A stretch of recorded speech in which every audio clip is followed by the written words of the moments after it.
or 6:60? I don't have to press anything here, right? Yeah, this is already recording? Yeah. Perfect. Good morning, everyone, and thank you for coming. We'll hear first from Minister of Health, Tyler Shandro. Oh, thank you. Thank you. Oh, great. Well, thank you very much, everyone, for coming here today to listen to this announcement, and thank you to Dr. Jeff Williams and Dr. Amin Karani, the founders of the Southern Alberta Eye Clinic, for hosting this event. And thanks to the other physicians, nurses, and all the staff here for their dedication to providing eye surgeries to the people in the Calgary area. Today, I'm very pleased to provide an update on our government's plan to reduce wait times for scheduled surgeries and to make our province's access the best in Canada. We said we're committed to strengthening our publicly funded healthcare system. We said we're going to find efficiencies, and we said we're going to reinvest them. And that's what this announcement means. We're going to have the best access to scheduled surgeries in Canada. We're going to meet the national targets or benchmarks for hip and knee replacements and for cataract surgeries for the first time. These goals are 6 months for hip and knees and 4 months for cataracts. No province currently meets the national benchmarks, so we're committing to being the only province in Canada who meets them. And it's not just for those surgeries, but for scheduled surgeries in general. We're committing to provide all scheduled surgeries within a certain time, based on evidence. For most surgeries, about 78% of them, that will be 4 months. For some, like cancer surgeries, which are waitlisted, we'll have specific targets which are shorter. This is an ambitious plan that's going to take a lot of work because the reality is we're very far behind. We weren't meeting the targets in 2014 before the last provincial election, and we've slipped straight back for the last 4 years.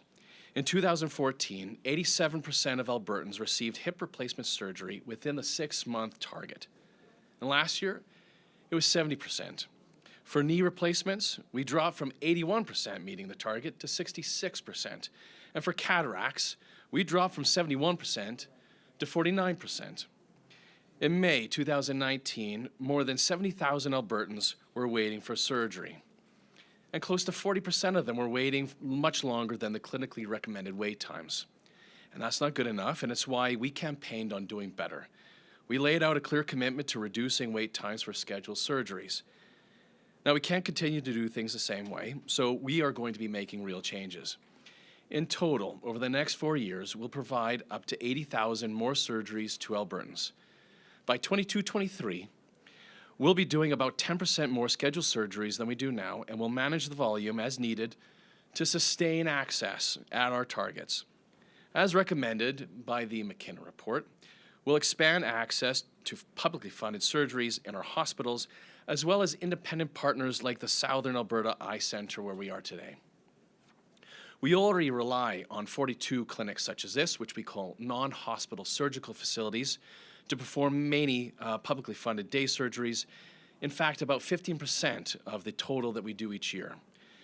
You may go to one of these facilities to have your cataracts removed, for a surgery, for glaucoma, or for a retinal detachment, or to remove skin cancer from your head or face. We'll expand contracts with these specialized facilities, including this one. This center, and others like it, are valued health partners with the skill, with the expertise, with the capacity to provide many more surgeries at a lower cost than our acute care hospitals. Hospitals provide the most expensive healthcare services since they need to provide a range of healthcare and services during emergencies and to the sickest patients. Non-hospital surgical facilities have less overhead costs and spend less on their equipment and their staff. They'll help us speed up access to less complex surgeries, take strain off of our hospitals and our government resources, and help strengthen our public health system. Here at the Southern Alberta Eye Centre, thousands more publicly funded eye surgeries will be offered each year in its 4 operating rooms. More day surgeries here and at many other independently operated clinics will allow Calgary's hospitals to focus on more complex surgeries and reduce wait times there as well. But I want to emphasize that the plan is much bigger than just increasing volumes in the system. We're going to improve the system as well and the experience for patients at every point. We will have an electronic referral system across the province which will triage patients and get them to the right specialist in the shortest time. Patients will experience consistent, fair, and equitable access to surgeries that they need, and they'll be able to do this where they sit on a wait, or to be able to see where they sit on a wait list through a public dashboard.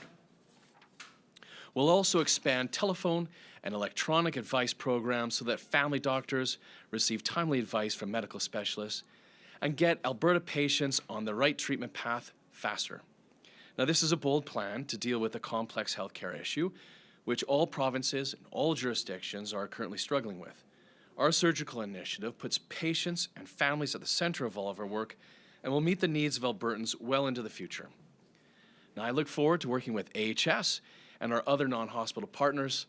Together, we'll make sure that every Albertan has access to timely care and a higher quality of life.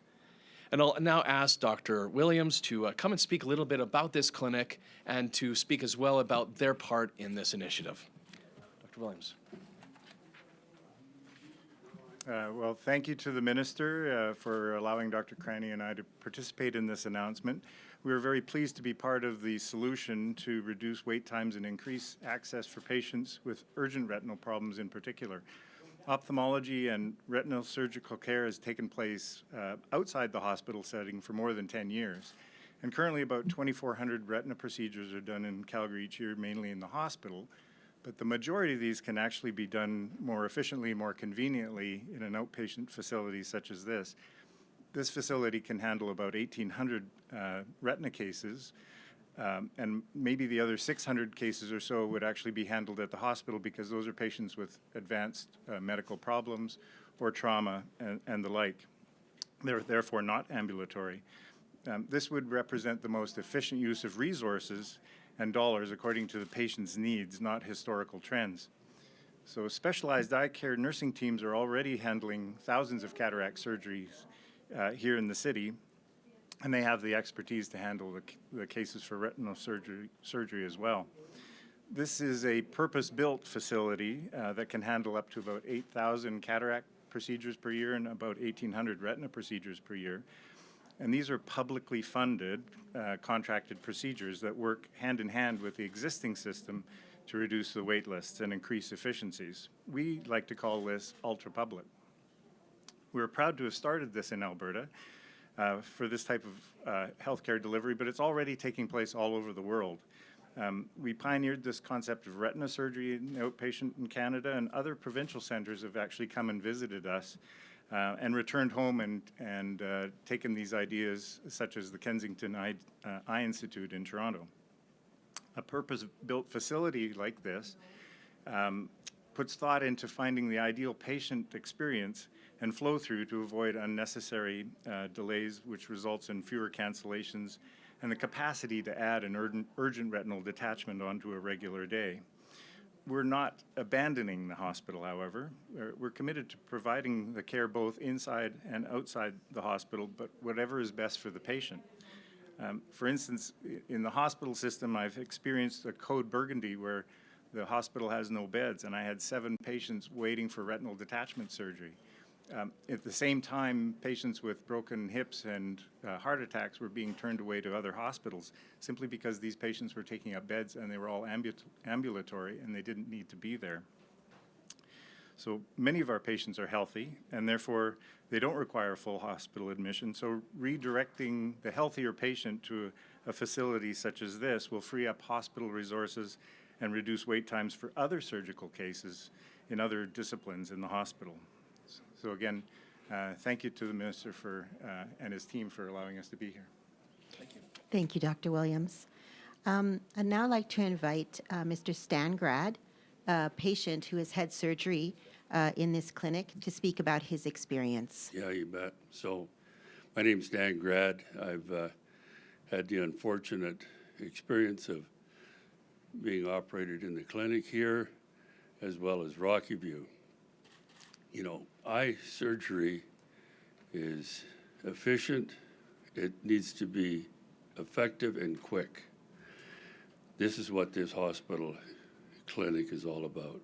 You're not a number, you're an individual, and not to be repetitive, time is of the essence. I've experienced the American system as well, but in my opinion, this is as good as it gets.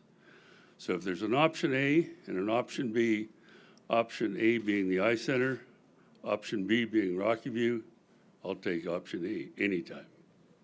That's it. Thank you very much. Thanks, Dan. We'll now go to questions from the media. I'll just remind those in the room that we do have media phoned in online. And so we'll start with questions in the room, and then we'll go to the phone lines.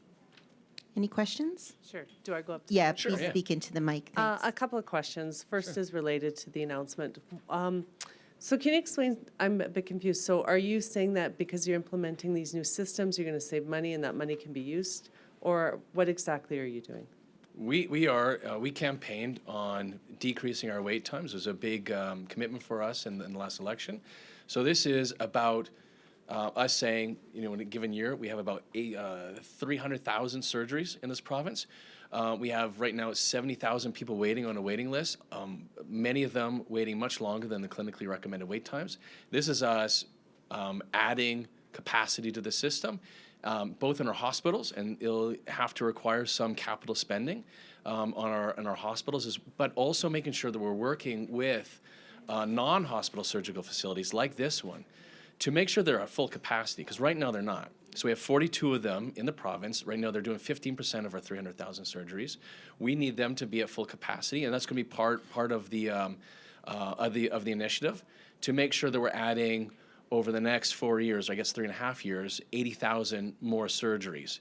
And then after that, when we get our wait times down by the next by the end of this 3.5 year period, us making sure that we're going to continue to make sure that we're keeping our volumes up, so that we're keeping our wait lists at whatever's clinically recommended. So 78% of all surgeries have a recommended wait list of 4 months or less. For the ones that are recommended to be higher, so there could be open heart surgery, for example, that could have a recommended wait time of 26 weeks. Those might be over 4 months.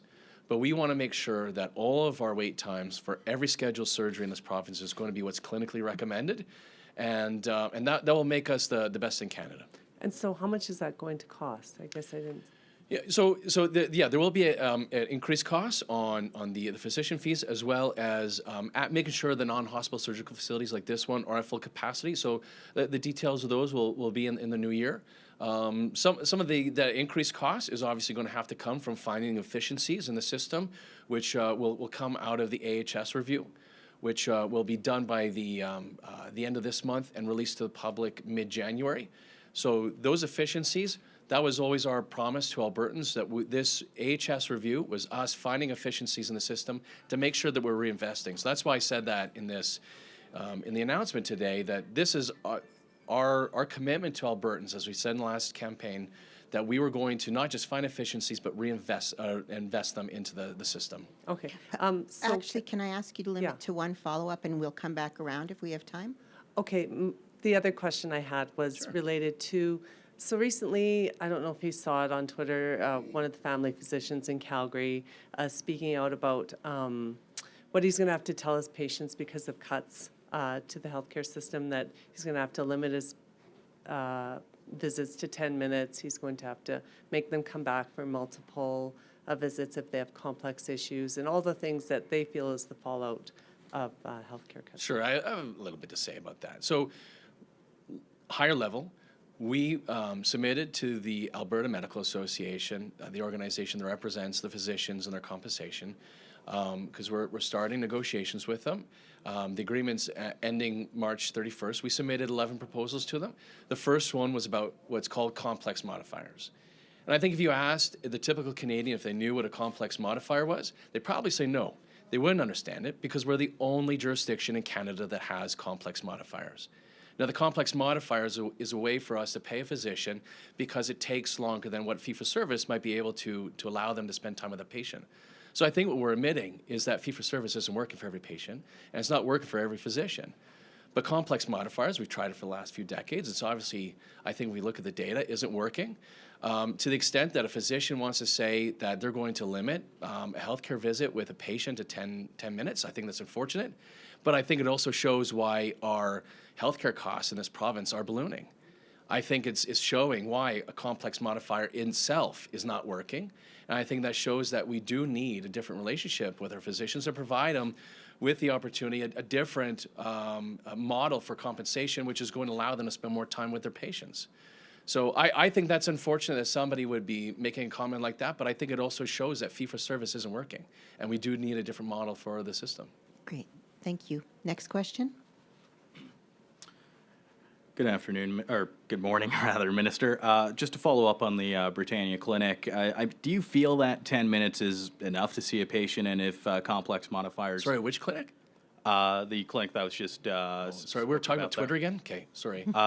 So do you feel that 10 minutes is enough to see a patient? If complex modifiers aren't working, then what are you doing to ensure that a better model is sort of introduced here in Alberta? Well, I think it's up to a physician to decide how much time to be able to spend with their patient. But I think the answer is, we have, out of all of our physician expenditures, about 13% of them are through an alternative relationship plan.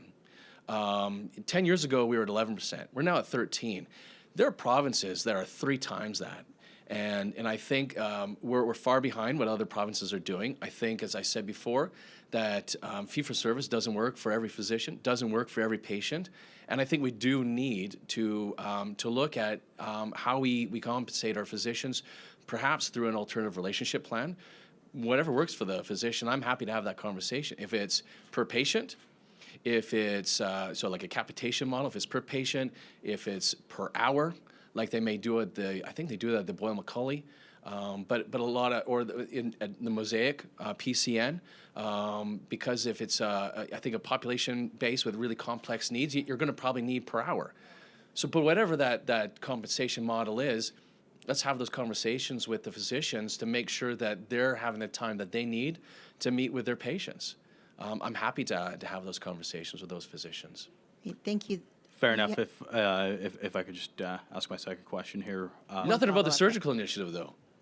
Well, no, unfortunately, a man took his life on the steps of the legislator not too long ago to bring attention to assisted dying in certain circumstances. Now, I'm wondering if that topic has been discussed internally and what more you feel like may have been done, obviously in hindsight, to maybe stop a situation from that, like that, rather. Look, I think when anybody, any Albertan, any Canadian takes their life, I think it's a horrific event that obviously affects everyone involved, including their loved ones, including their family. My heart goes out to the family and the loved ones of, I think his name is Mr. Chan. It was incredibly traumatic as well for the staff of the legislature and the sheriffs.